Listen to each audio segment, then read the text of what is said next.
All right, let's go to the United States. Major news there today. President Joe Biden pardoning his son Hunter, who was facing possible jail time over gun and tax charges. In a statement, the president said the charges in his cases came about only after several of my political opponents in Congress instigated them to attack me and oppose my election. No reasonable person, he says, who looks at the facts of Hunter's cases can reach any conclusion other than he was singled out only because he's my son, and that is wrong. Joining me now to discuss this and more, LNP MP Keith Pearce and Liberal Senator for South Australia, Alex Antic. Well, Alex, he said he would never do this, and then he did. Do you think this will be the end of it? Well, Peter, I mean, I think I heard him say that, but I never really believed it, honestly. I mean, it's extraordinary to me that this power even exists in the United States. I'm glad we don't have the same thing here, because it seems on a starting point to sort of fundamentally cut across the separation of powers, and seems entirely conflicted. But look, I mean, I don't think there's any doubt it was ever going to happen. And I have to say, it is extraordinary to hear the president say that he thinks that Hunter's been singled out. I mean, ask the 45th president of the United States, Donald John Trump, how he feels about having more indictments than Alphonse Capone, and see if he feels singled out. So, look, I don't know. I don't think this is the end of it, though. I think there'll be more to it, although this covers a 10-year period, apparently, from January 1, 2014 to 10 years ahead of that. So it's extraordinary stuff. Yeah, they have to do it. He has to do it because otherwise his legacy, of course, is going to be tainted by his son, who is as rotten as all get out. But Keith, just more broadly on the incoming president's first couple of weeks, I mean, some of these appointments, geez, are going to shake the tree in Washington. Absolutely, Peter, and I agree with Alex. It's quite extraordinary not having the separation of powers. I actually went to have a bit of a look. Would you believe Obama pardoned almost 2,000 people, Donald Trump in his last term a couple hundred, and Joe Biden just 26, and one happens to be his son. I mean, what an incredible power to have. But I think, you know, Donald Trump, the US people have made the right decision. I think this is just another justification for his election. And his selections have been broad. And you've got Matt Whitaker, who I know very well. He'll be the ambassador to NATO, and I think that will definitely help sort out the issue in Ukraine. And I look forward to more strong decisions from Donald Trump in the United States. Alex, what do you make about the decision today by Home Affairs Minister Tony Burke to refuse an Australian visa to a former Israeli government minister, Ayelet Shaked? Yeah, well, Peter, I mean, this is becoming all too familiar, isn't it? We have this sort of strange path where people are singled out for reasons of social cohesion. I mean, I think a similar power was used, if not the exact same power, without being corrected, for Novak Djokovic and Candace Owens.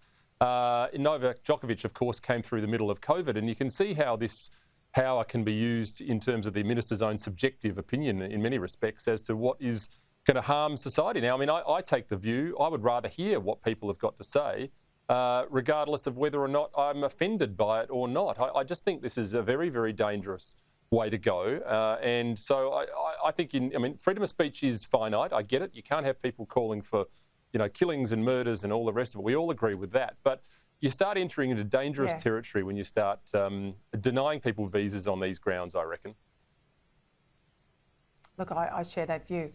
Let's go to Queensland, up your way. Homestyle Bake, Keith, has warned that manufacturing in this country is being priced out of existence. This is a business that now pays 200% more for gas and around 300% more for electricity than it did just 3 years ago. It comes as South Australia scrambles to restart 2 diesel power plants to shore up its energy supply, with Victoria and New South Wales also facing possible gas shortages as early as winter 2026, unless we, a gas-rich country, import more gas. Victoria, of course, plenty of gas in the ground. We just don't have a government that allows us to get it out. Well, Peter, none of those 4 or 5 items sound like a $275 reduction to me. Not one of them. And guess what? It impacts directly our food supply into Australia and what things cost. And once again, it will make international companies more competitive. If I remember correctly, in the US, their gas price is around $3 a gigajoule. I mean, that's US dollars, obviously. And here I'm hearing quotes in Australian dollars above 20 on the spot market for our manufacturers. It is a ludicrous position to find ourselves in. It is all off the back of Labor policies, and now you're looking at having to start diesel generators in South Australia to keep the lights on. And these are big ones. They're not reciprocating engines. These are like a gas turbine themselves. So once again, across the board, state, federal Labor governments, it is their policies that are driving the Australian people to the wall on cost of living. We will have less manufacturers, not more, under this Labor government. Alex, the ACTU want to make more rights to work from home an election issue. I can't believe you could be that lucky, surely. Yeah, well, look, I mean, this is just that another hangover from the COVID period that seems to not want to go away, this work for home scenario. Ultimately, this has really got to come to an end, I think. I mean, people were locked in their homes, sure, but we've now got central business districts that are crying out for people to come back to the office. And I mean, look, where does the ACTU go when it has prosecuted every legitimate argument perhaps twice over? Well, it looks to work from home because everyone wants to work in their pyjamas. It's got to end. I mean, businesses have a right to have people in their offices. Every business that I speak to that can have people working from home wishes they had less. And I think it's, yeah, I mean, I very happily tackle that one in the lead up to an election. You're quite right about that.